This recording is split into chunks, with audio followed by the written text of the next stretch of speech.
Bonjour Clara. Bonjour Christelle. Vous avez effectué une vague d'enquête sur les conditions de télétravail et les modalités de son management pendant la crise sanitaire. Et vous avez eu l'occasion d'observer et d'analyser tous ces chamboulements dans nos organisations.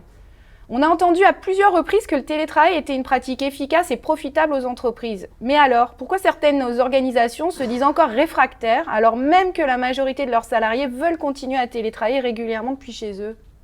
Alors effectivement, depuis une trentaine d'années, il y a un grand nombre d'études à l'international qui ont montré l'efficacité du travail à distance.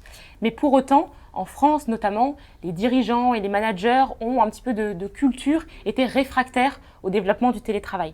Tout simplement parce qu'en France notamment, on est très fondé et très attaché au présentéisme, c'est-à-dire au contrôle visuel du travailleur sur son poste de travail.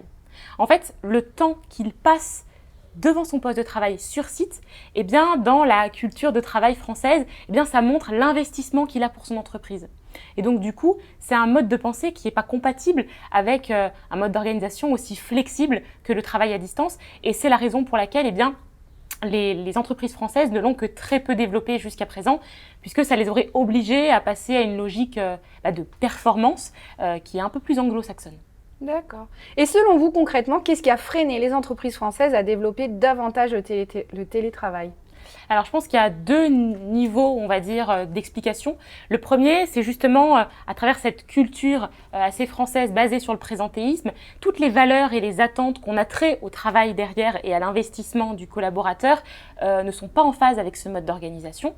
Et puis, dans un deuxième temps, ça obligerait les entreprises à revoir à la fois leur mode de management, d'encadrement du travail et aussi leur façon de communiquer. En plus du fait qu'il y a tout un tas de matériel à fournir pour travailler à distance. Et donc, tous ces éléments juste à poser eh bien, font que les entreprises françaises n'ont que très peu développé le télétravail jusqu'à présent. Pour vous donner un ordre d'idée, avant la crise sanitaire, en 2019, les chiffres de la DARES ne mentionnaient environ que 3% de télétravailleurs réguliers, alors que durant la crise sanitaire, eh bien, ça oscillait plutôt entre 16 et 30-32% de télétravailleurs réguliers, c'est-à-dire plusieurs jours par semaine. Et donc forcément, cette crise sanitaire a poussé les entreprises à développer un peu de manière contrainte le télétravail.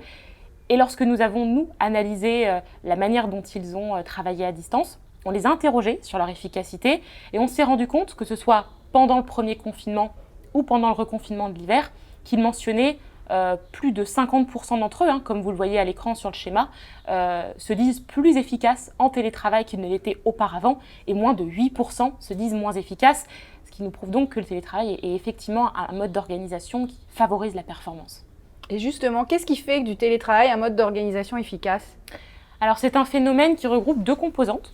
Une composante que je qualifierais d'individuelle, c'est-à-dire que la personne se sent dans un environnement qui lui plaît, elle est contente d'être depuis chez elle, son organisation lui permet d'avoir cette flexibilité-là.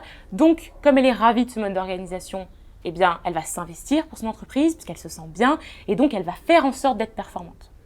Et le deuxième élément, c'est une composante plus organisationnelle. Je suis dans de bonnes conditions de travail, donc je suis efficace. De bonnes conditions de travail, pourquoi? On l'a vu dans l'enquête, plus de 30% de niveau de concentration lorsqu'on est à distance et moins 30% de niveau d'interruption. En plus de ça, c'est un mode d'organisation qui permet de concilier vie privée et vie professionnelle, puisque tout se déroule sur le même lieu de travail. Et surtout, vous avez la flexibilité et la liberté d'organiser votre espace de travail comme il vous sied. Et donc, pour toutes ces raisons, eh bien, votre travail est plus efficace. Et ces deux dimensions, individuelles d'une part et organisationnelles de l'autre, eh bien, en se juxtaposant, permettent justement d'améliorer la qualité de vie au travail et de surcroît, la performance.